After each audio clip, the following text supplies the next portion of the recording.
Okay, good morning. We're going to watch a video shortly.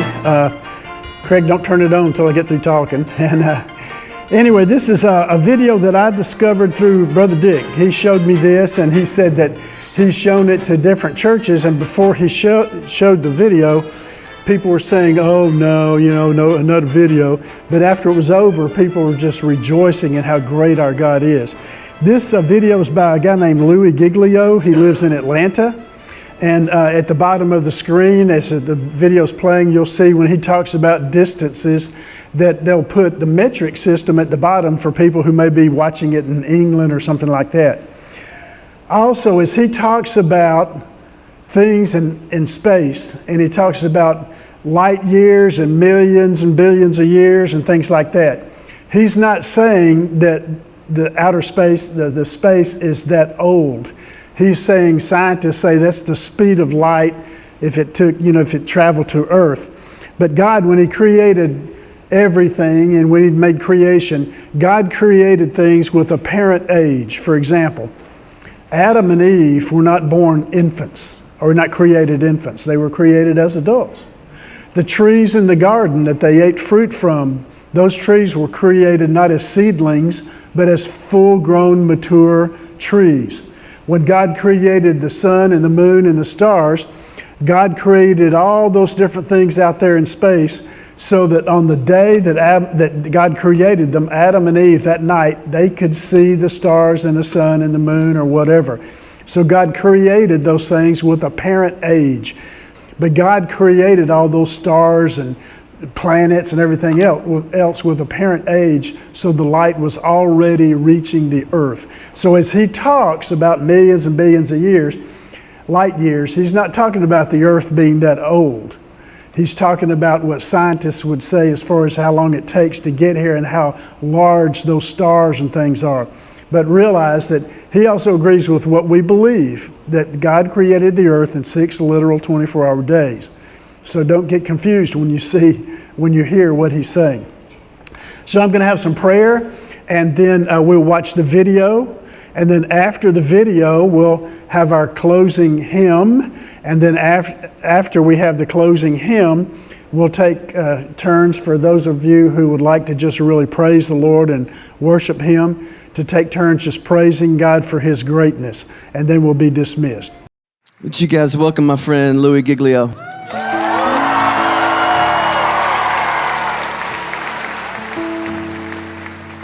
You guys can have a seat. Thank you so much. Man, what a great confession. We're calling this, I think you knew this already, the How Great Is Our God Tour. Not just because God has given Chris this phenomenal song that circled the globe, but we're calling it the How Great Is Our God Tour because we are here tonight worshiping a God that is far beyond anything we could ever dream of or imagine. We are here tonight to worship a huge, massive God of grace and glory. If there's anything that could happen tonight, our heart is that we will leave tonight with at least a couple of things having happened to us. One being that our view of God will be completely blown up all over again, and that the view that we have of God will be expanded in this place tonight. And that we will leave here with the confidence that He is able to hold on to us and hold us together no matter what circumstances come our way in this lifetime. And if you were with us on the Indescribable Tour, we sort of took a swing at that first part, looking at the bigness of God and the greatness of the universe. Anybody make it out to the Indescribable Tour, by the way? A few of you guys were there. The story of it in a nutshell was that the heavens are telling the glory of God. Their expanse declares the work of His hands. In other words, all you have to do is look up and you see the size of the God that we're worshiping tonight. We ended that, just a little review, with this galaxy right here, the Whirlpool Galaxy. You're like, man alive, we're talking about astronomy at a Christian worship service. Why not? The God that we're worshiping tonight is the one who created that right there. It's called the darling of astronomy. The reason why is it's sitting completely perpendicular to us on Earth. And when we look up at it, we get this beautiful view. But check this out. The Whirlpool Galaxy is 31 million light years away from where you're sitting right now. Okay, they got nothing in here tonight. 31 million light years away. That's just the first little thing we got to catch up with tonight.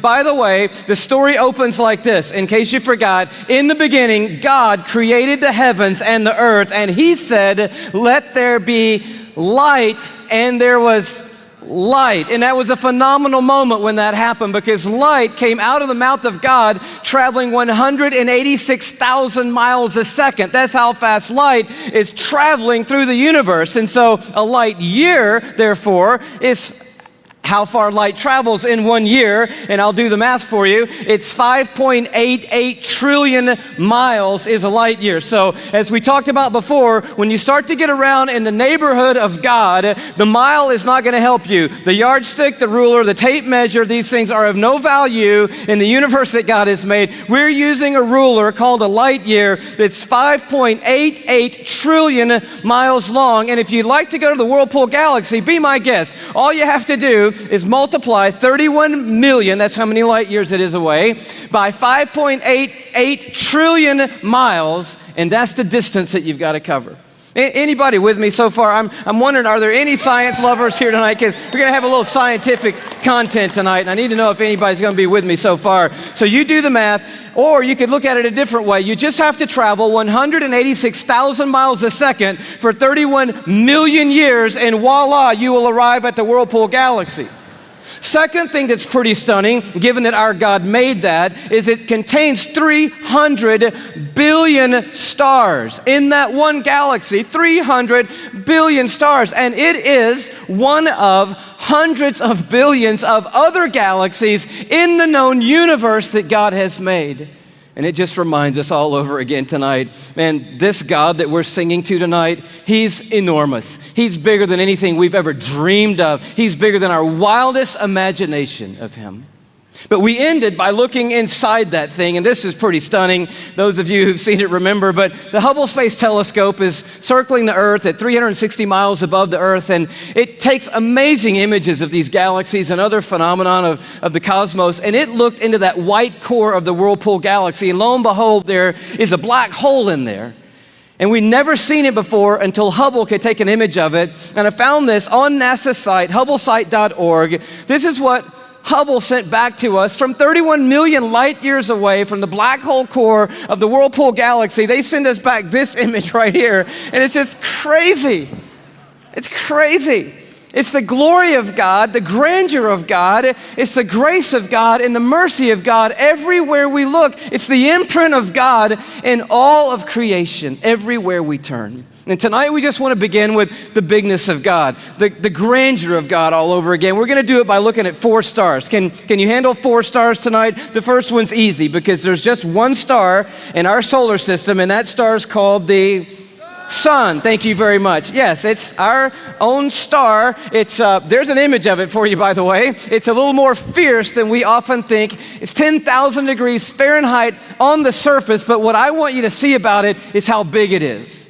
It's 93 million miles away, so when you're looking up in the sky, it's pretty good pace out there. By the way, light traveling 186,000 miles a second, it's only taken 8 minutes to cover that 93 million mile journey to touch your skin here in Atlanta, Georgia. But what I want you to see is the size of it. It's like 1,000,000 times the size of the earth, and that matters to us tonight when you hear what the psalmist said. Listen to his words. By the word of the Lord, this is Psalm 33, the heavens were made.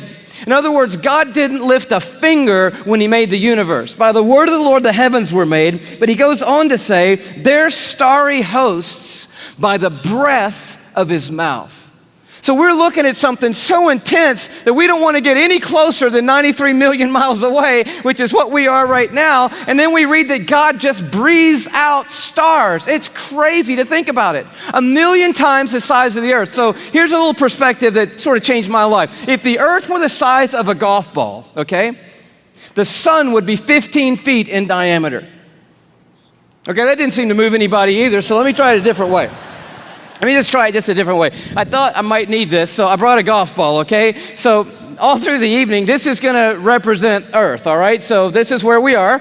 I need everybody in the building to look as closely as you can and find yourself, okay? And when you found yourself, I want you to nod your head so that I know you've located you on the earth, okay? You nodding your head? Okay, you found yourself. If the earth were a golf ball, the sun would be 15 feet in diameter. That's not 15 feet in diameter. Can we blow that up just a hair and maybe give them 15 feet in diameter? So here's a little perspective for you, okay? Is this working for anybody? Here we are on the earth, and that's the sun. It's so big,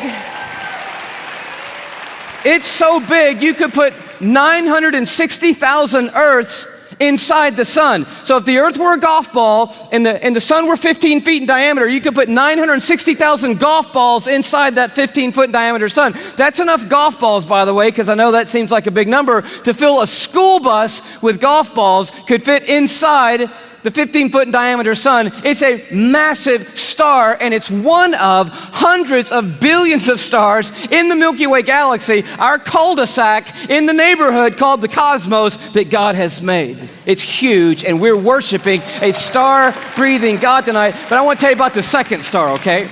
Because the second star absolutely wrecked my life. I heard about it when I was a high school student here in Atlanta. One of our youth leaders did a talk, and he mentioned this star. I didn't know how to talk to God for about 2 months after I heard about this star. It's called Betelgeuse or Betelgeuse. You can pick your pronunciation. I'm obviously going with Betelgeuse, and Betelgeuse is incredible. Here it is in the night sky. I know it doesn't look incredibly ferocious, but it's 427 light years away. So that's 427 times 5.88 trillion miles away from us right now. Draw it in a little closer with the Hubble Space Telescope, and you can start to get a little bit of the feeling of its intensity. But this is the crazy thing about Betelgeuse. Are you ready for this? Betelgeuse is twice the size. Are you ready? You think I'm going to say twice the size of the sun? Oh no, it's twice the size of the Earth's orbit around the sun, Betelgeuse is. It's crazy. If the earth were a golf ball, Betelgeuse would be the height of 6 Empire State Buildings on top of each other. Now, come on, have you seen the Empire State Building? I mean, maybe what you're gonna need to do is gather the family, get a golf ball, get some plane tickets, and fly up to New York. And you're gonna go into Midtown, you're gonna take your golf ball and put it on the sidewalk outside the Empire State Building. Don't worry about people thinking you're crazy. They're not even gonna notice you in New York. You're gonna go across the street, you're gonna look up at the Empire State Building and imagine 5 more Empire State Buildings on top of the Empire State Building. That's Betelgeuse, and that's the earth, and somewhere you're on it.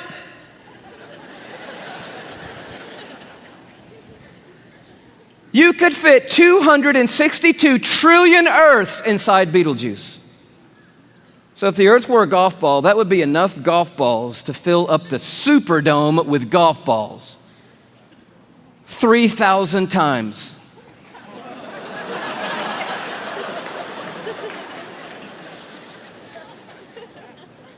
When I heard that as a teenager, that stumped me right there. Because most of my praying had been advising God, correcting God, suggesting things to God, drawing diagrams for God, reviewing things with God, counseling God. The third star, can you go a little bit bigger with me? The third star is called Musifi. Here it is in the night sky. It's that gold star to the top left. We have the big image of it. It's 3,000 light years away, but I just want you to see it in the span of all these little glittering stars so that you know that at times when you look up at night, it is not just twinkle, twinkle, little star, how I wonder what you are. I'm telling you what you are. What you are is intense and huge and massive and ferocious is what you are. And this one used to be called Herschel's Garnet Star. Check it out. If the earth were a golf ball, Musifi would be the width of 2 Golden Gate bridges end to end. Apparently, you're gonna need to go from New York to the West Coast. Go to San Francisco with your family and your golf ball. Place your golf ball at the beginning of the Golden Gate Bridge. Go across the bay into Oakland to a high place where you can see the entire Golden Gate Bridge. Another second Golden Gate Bridge will be in your imagination, span all the way back the 2 Golden Gate Bridges to the very beginning and find your golf ball over there. That's the Earth, and somewhere you're on it, one of the stars in the Milky Way galaxy. It's so big you could fit 2.7 quadrillion Earths inside this one star. Thank you so much. Where have you been all night? Now, quadrillion we have not talked about, and I need to explain this just briefly because I don't know about you, but I do not understand the national debt or any numbers bigger than about $875.28. I get that number. Go bigger than that, I don't know. But you need to understand a quadrillion, okay? Because this star is crazy big. A quadrillion, let's do it this way. Everybody knows a million, right? How many of you know what a million is? You can kind of get your head around a million. Everybody? All right.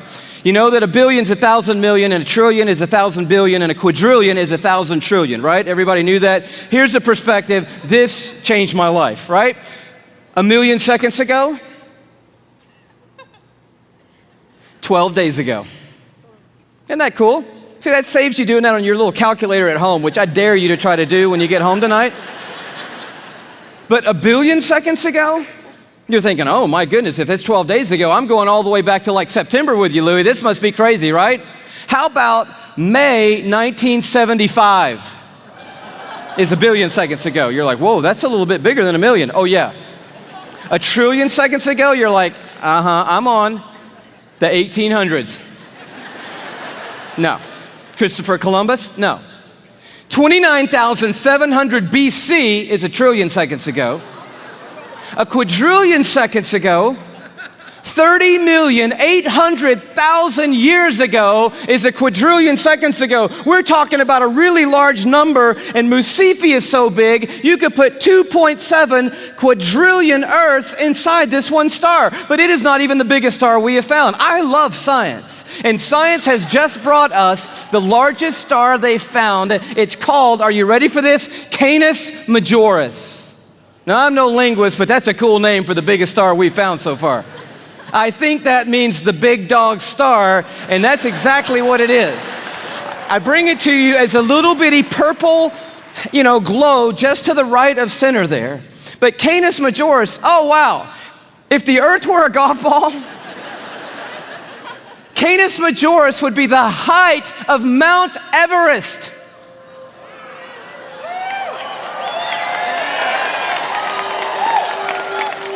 Thank you. You just saved your family plane fare from California to Kathmandu, Nepal.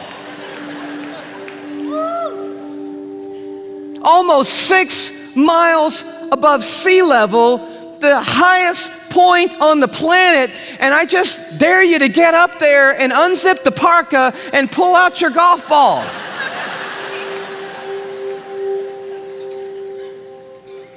You could fit 7 quadrillion Earths inside Canis Majoris.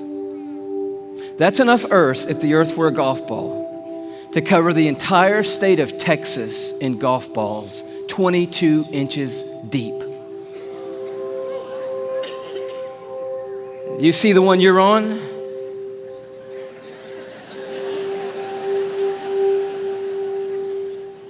Maybe this will help a little bit more. This absolutely blew my mind.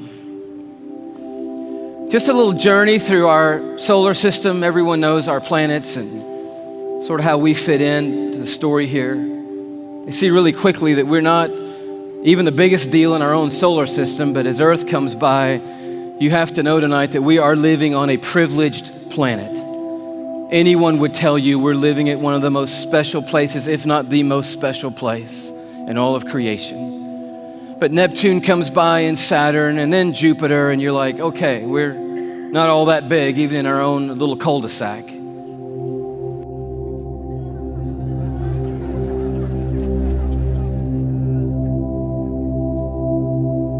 I just noticed the blue dot fading away is not the Earth. That's Neptune. The Earth has gotten too small to see anymore. Sirius comes by. Little plug for satellite radio. Not the biggest star, but the brightest star that we have found so far. Pollux, which we didn't mention, Arcturus, such a beautifully named one, Regal, but then the one that messed me up,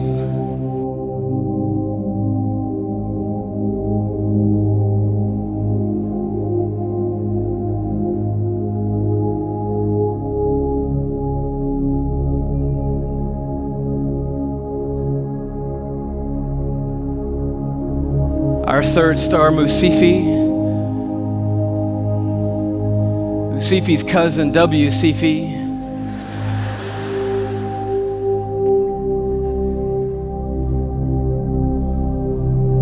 And Canis Majoris.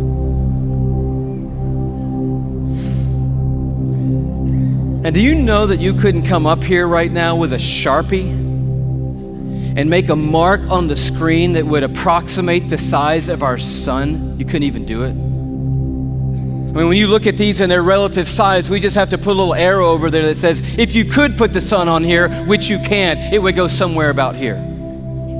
And can you hang on that for me? And when you see this, I don't know what happens to you, but I'll tell you what happens to me. A shrinking feeling comes over me, and it's not a bad shrinking feeling, it's a good shrinking feeling. Because sin, it has a way of shrinking God down in our minds and puffing us up in our own estimation. But just a glance into the universe that God has made resizes everything in a heartbeat. And you realize tonight we are worshiping an unrivaled, uncontested God of all kind of might and power and glory and awe, there's none like him anywhere in all of creation tonight.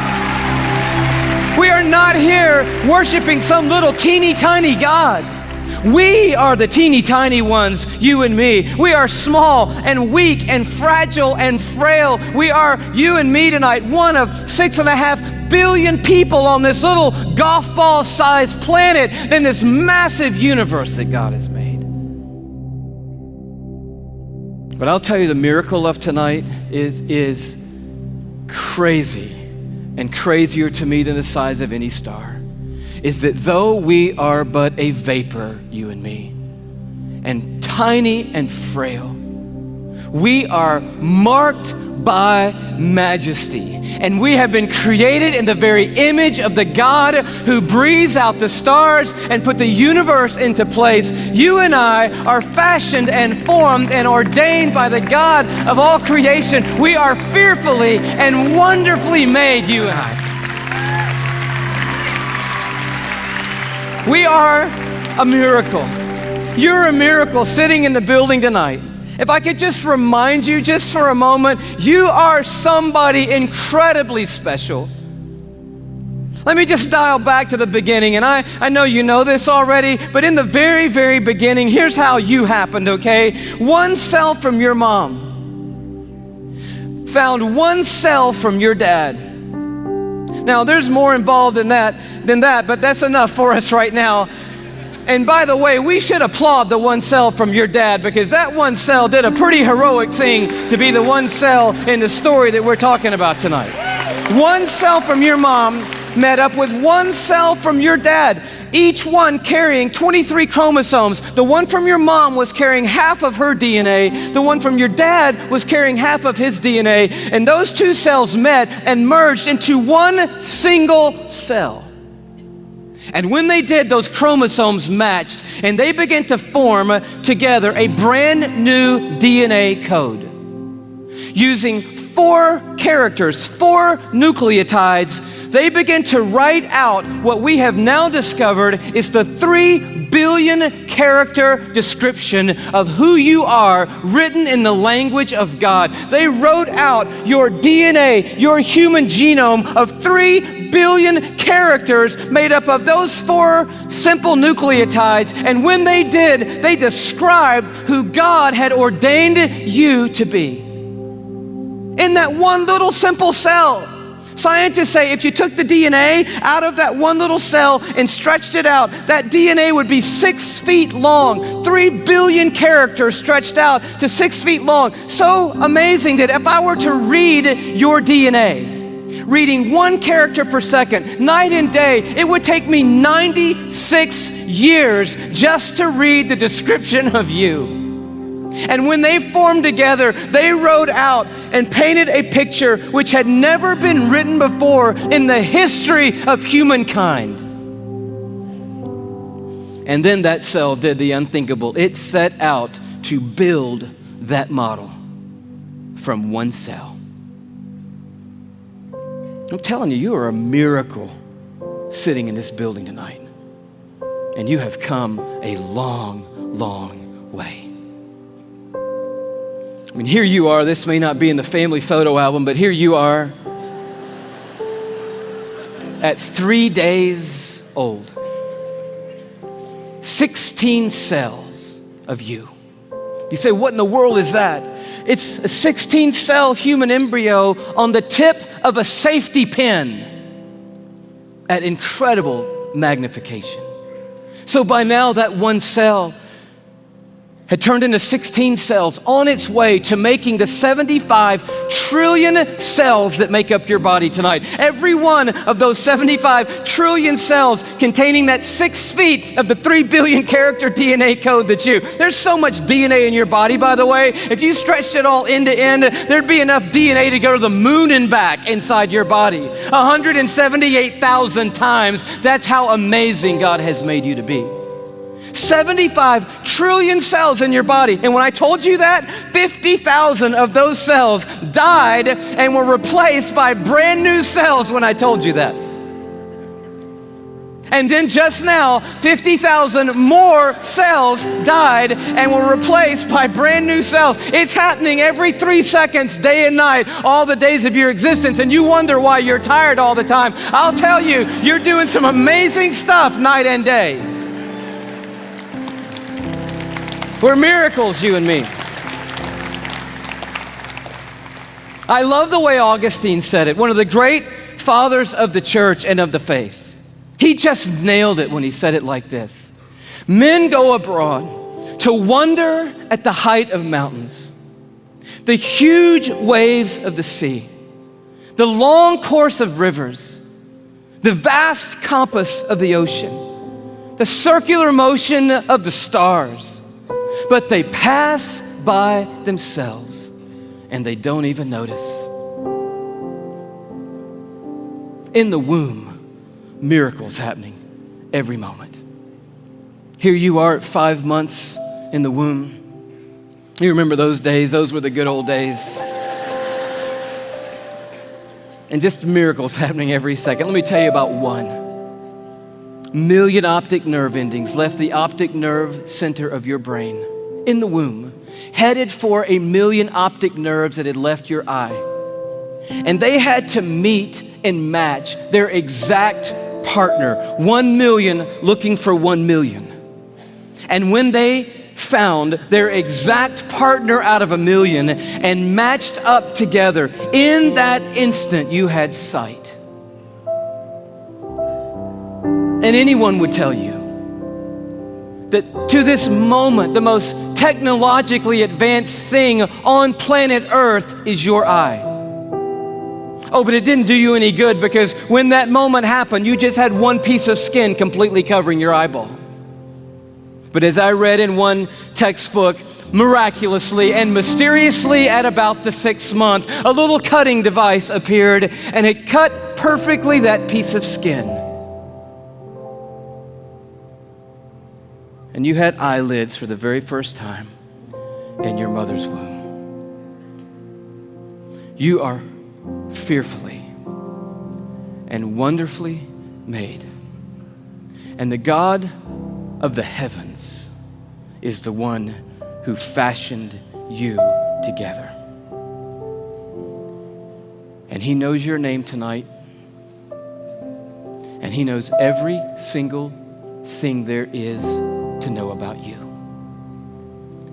And he's made you a promise that for those who trust in him, he will literally hold them in his hand and carry them all the days of their life. This Psalm 33 that talks about a star-breathing God turns an interesting corner. It says, for he spoke and it came to be. He commanded and it stood fast. That's power and awe. But now it gets very personal. From heaven, the Lord looks down and sees all mankind. From his dwelling place, he watches all who live on earth. He who forms the hearts of them all and is intimately acquainted with everything they do. And then he goes even further. And he says, the eyes of the Lord are on those who fear him, on those who hope in his unfailing love. And here comes this promise, to deliver them from death and to keep them alive in famine. And that is the promise tonight, because this building and our world is filled with hurting people, with lives that are spinning out of control, with pain that we didn't ask for or could never imagine. And God is making a promise to us tonight. He's saying, I am a universe maker and I am a heart former, but I'm also big enough to be intimately acquainted with all the circumstances of every one of your lives. And I promise you, no matter what comes in this lifetime, no matter how difficult the road or how dark the night, I will hold on to you and I will literally hold you together and carry you through any and every circumstance that ever comes your way, any moment on this planet. It's the promise of God. And you say, well, man, that sounds good, but how do I know that's true in my life right now, Louie? I mean, that's really what we want to know tonight. And I'll tell you how you can know tonight that God will always hold you together no matter what. It's by looking a little deeper into the human body, and it's a little protein molecule called laminin. Yeah, that's about what I felt the first time I heard that. Long story short, the tour was winding down last time around. We were in Tyler, Texas. The night was over. A guy walks up to me. I wish I could tell you the whole story. It was so of God. Introduces himself to me, says, how are you doing? I just wanted to say hello. I said, it's nice to meet you. He says, you guys winding the tour down? Where are you going to go from here? I said, well, I'm on my way back home to Atlanta, Georgia. He said, well, what's next for you? I said, I'm going to be preaching the next 2 Sundays for my pastor back in Atlanta. He said, oh, cool. What are you preaching on? I said, well, the series is on the glory of God in the human body. He said, that's really amazing. I'm a molecular biologist at the university down the road. Give me your talk. And I was like, oh, wow, I wasn't quite yet ready to unload the talk for a molecular biologist. So I kind of stumbled through what I had, and he's kind of being kind and gracious and like, that's good. And then he says, well, what's your big left hook? You got to have a left hook, a big finish, right? I said, I don't have a left hook yet. He said, oh, Louie, oh man, your left hook is laminin. And I'm totally blank on laminin. He goes, Louie, it's a cell adhesion molecule. Protein molecule? Do you know about proteins? I'm like, no. He said, Louie, cells organize into certain molecular structures, and that determines what protein there are. There are between 10 and 60,000 proteins in the human body. We don't even know how many proteins are in the human body, but one of them is a cell adhesion molecule. It's organized into this certain structure, and that tells the cell what its job is in the body. And this one is a cell adhesion molecule. And I'm like, all right. He said, no, Louie, it's like the rebar of the human body. The steel they put in the concrete when they lay the foundations of things, it's that stuff. It's holding your membranes together. It's the glue of the human body, Louie. It's laminin. You got to tell them about laminin. And I'm like, I promise you, I'm going home and tell them about laminin. And I'm sure when I do, revival is going to sweep across the church and probably around the world when I tell them. He said, no. You got to see laminin. I'm like, okay, let's see it. He said, no. You need to go look it up online. You need to go Google laminin. I'm like, I don't even know how to spell laminin. Takes his card out. He writes on the back, Laminin. I'm like, okay, I cannot wait to get to my computer and get on Google, click on images, type in laminin, and I'm waiting, and these little thumbnails come up on the screen, and I'm like,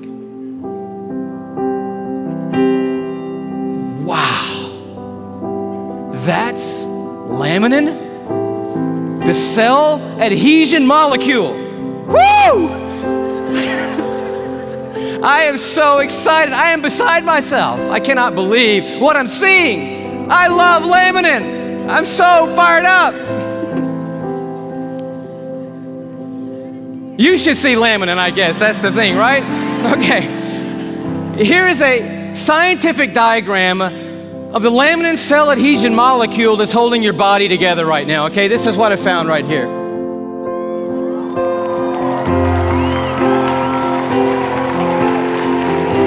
No, come on, that's crazy. That's just crazy.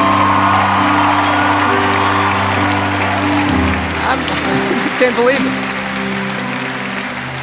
I emailed that guy back so fast, I'm like, wow, what in the world? He said, you want to see an actual laminin molecule? I'm like, oh no, man, the diagram was cool for me. I'm happy with that. Don't bother sending anything else. I'm like, yes! And he sends me this image, an electron microscopic image of an actual laminin protein molecule. It looks just like this.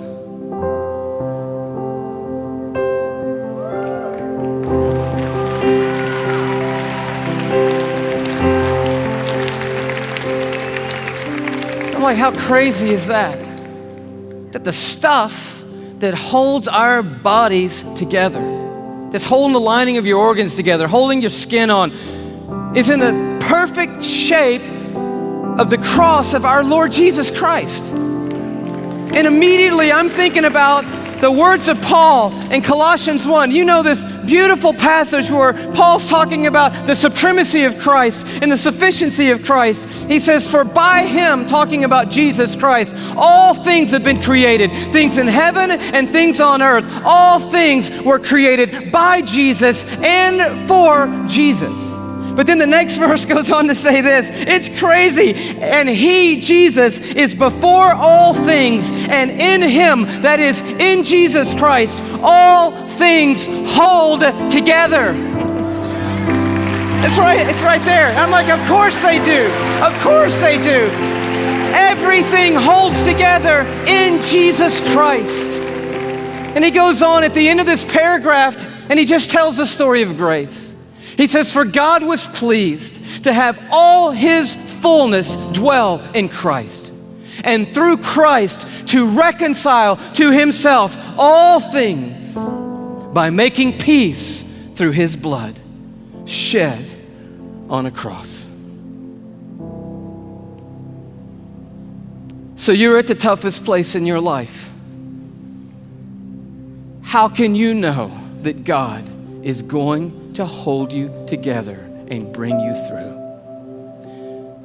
You know, because there is a cross standing over history, and it is looming over this building tonight. It is the place where the star breather became the sin bearer, where the universe maker became mankind's Savior. And it is proof that God doesn't always change the circumstances. He did not change them for Jesus on that hillside outside Jerusalem. But the cross is also proof that God always has a purpose in the circumstances, and that his purpose and his plan will prevail and will triumph through any circumstances in this world.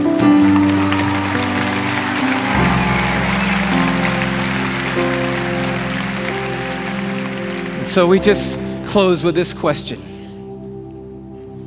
It's found right in the middle of an interesting chapter in Isaiah 40 where it just talks about the expanse of God. He stretches out the heavens like a curtain, like a tent to dwell in. He leads forth the starry host one by one and calls them each by name. But then it takes a turn. And the writer of Isaiah says, so why do you say, O Jacob? And why do you complain, O Israel? My way is hidden from the Lord.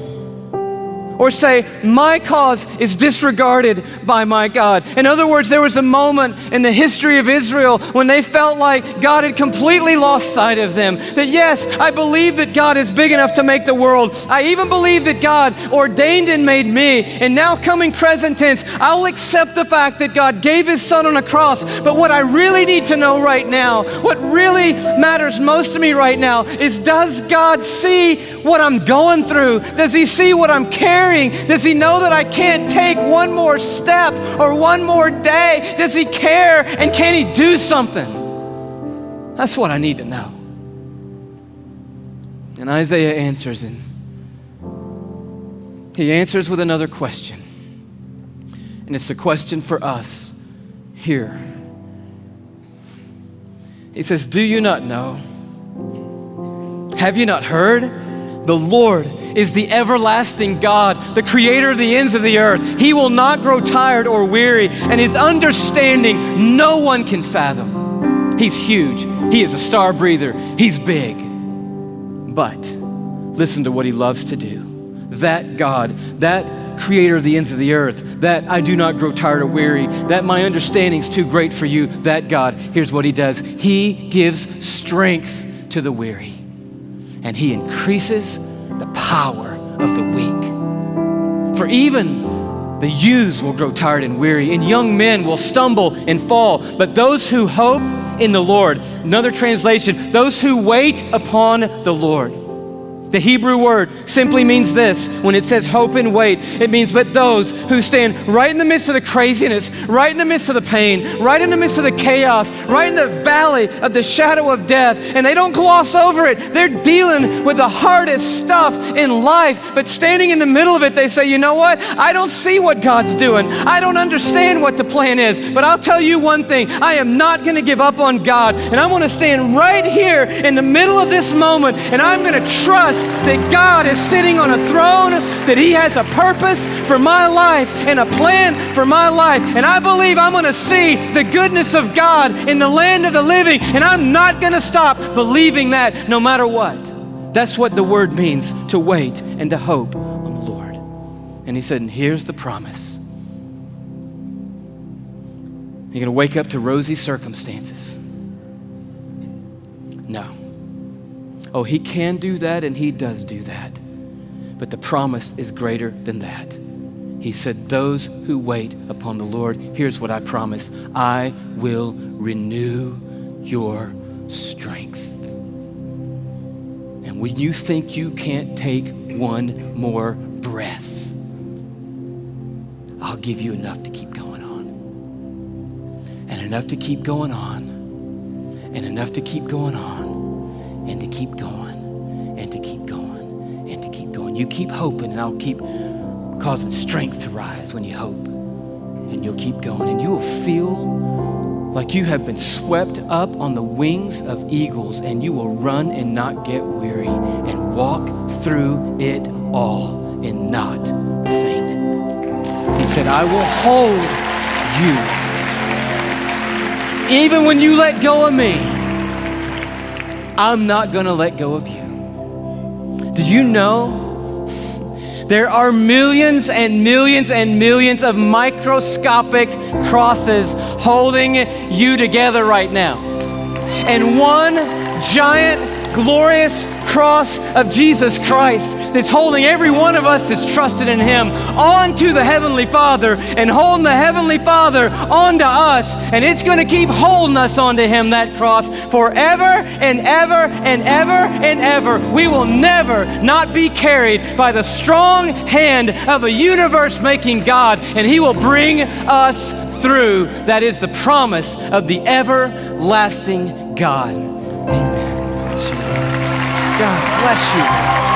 Bless you. Bless you.